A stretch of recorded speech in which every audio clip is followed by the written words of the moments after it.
என்ன அப்படின்னாச்சுன்னா நம்ம வந்து பயிரை வந்து நனைய போட்டிருக்கோம், சிறு பயிரை. இதில் எதுக்காக அப்படின்னாச்சுன்னா நம்ம இப்போ இதில் வந்து தோசை சுட போகிறோம். இதை அரைச்சிட்டு அடுத்தது உளுந்தம்பருப்பும் நனைய வச்சுருக்கு, அதையும் அரைச்சிட்டு சேர்த்து அரைச்சிட்டு குயிக்காக எப்படி தோசை பண்ணலான்னு பார்க்கலாம். சரி, நம்ம வந்து சிறு பயிரை வந்து நல்லா அரைச்சாச்சு.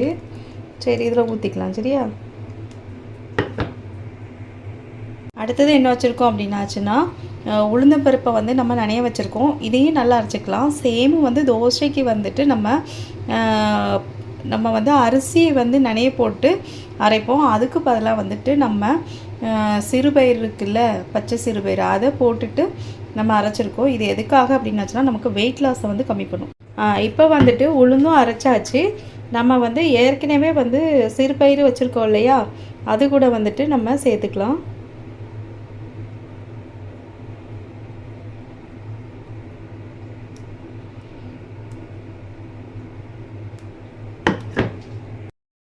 சரி, இப்போ வந்து மாவு வந்து நல்லா ரெடி ஆகிட்டு நம்ம கேஸ் ஆன் பண்ணிக்கலாம். கொஞ்சம் வந்து சட்டி காயட்டு. அப்போ வந்துட்டு நம்ம ஏற்கனவே வந்துட்டு பயிரும் அந்த உளுந்தும் வச்சு மிக்ஸ் பண்ணியிருக்கோம் இல்லையா, அதை வந்து நல்லா கலக்கி விட்டுக்கோங்க. நல்லா கலக்கிட்டு உப்பு போட்டுட்டு தேவையான அளவு உப்பு போட்டுக்கோங்க.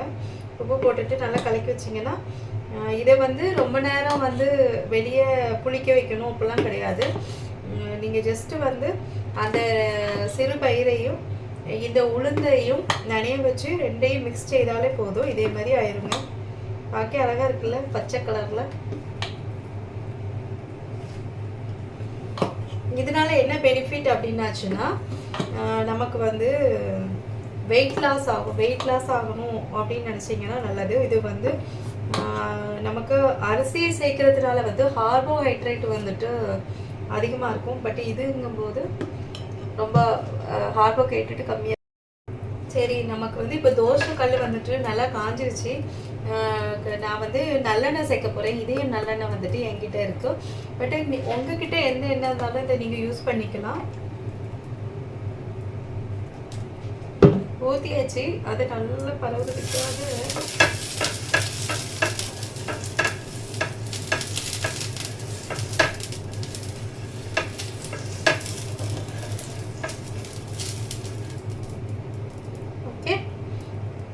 அதுக்கப்புறம் நம்ம மாவு வச்சிருக்கோம் இல்லையா, தோசை சுடலாம்.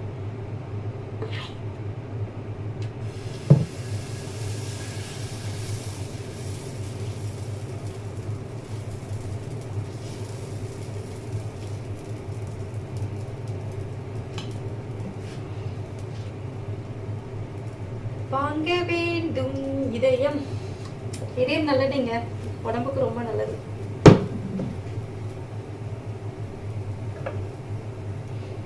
கேஸை நல்லா ஸ்லிம்மாக வச்சுக்கோங்க. நார்மலாக எப்படி தோசை சுடுவீங்கதோ அதே மாதிரி தான். அரிசி மாவுக்கு பதிலாக வந்து சிறுபயிறு வந்து நம்ம நனைய வச்சு அதை அரைச்சிருக்கோம். அது மட்டும் தான் வேறு. மற்றபடி சேமாக வந்து தோசைக்கு எப்படி பண்ணுவீங்களோ அதே மாதிரி தான்.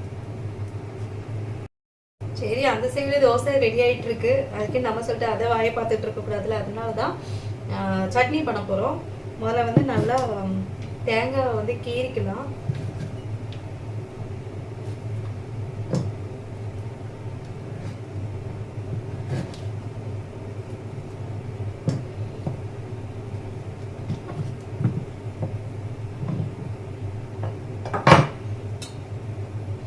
இப்போ வந்து பாருங்க, தோசை வந்து செமையாக ரெடி ஆயிடுச்சு. நல்லா ஆவி பறக்க இருக்குல்ல, இதில் எடுத்துக்கலாம்.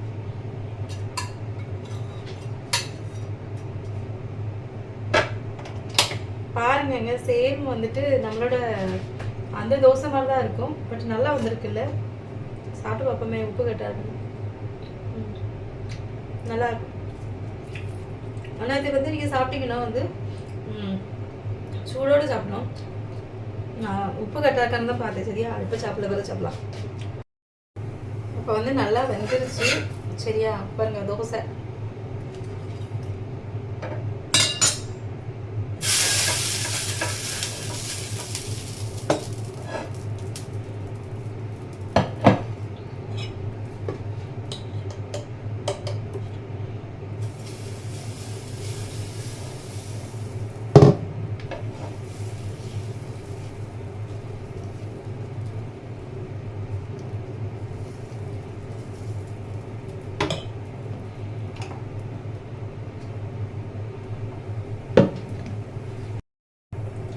தோசை வந்துச்சு, எடுத்தாச்சு 2வது தோசையும்.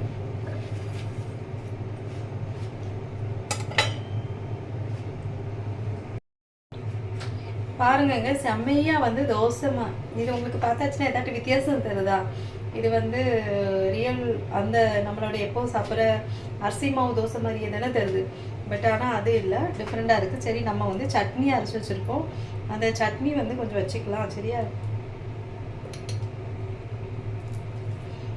இவனை சாப்பிடலாம்.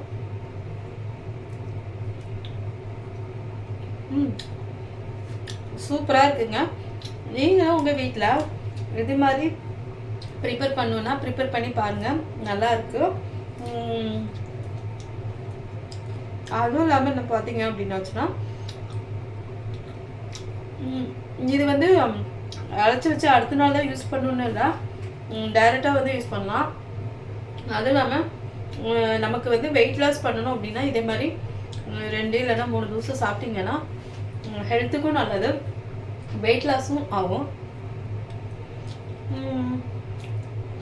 எந்த நோயும் வராதுங்க. சுகரோ பிபியோ எந்த நோயும் வராது, எல்லாம் பட்டுக்குள்ள வச்சுக்கலாம். நீங்களும் இது மாதிரி ஹெல்த்தியாக ட்ரை பண்ணுங்க. ஓகே, நம்ம அடுத்த வீடியோவில் பார்க்கலாம். ஓகே, டாடா, பாய் பாய்.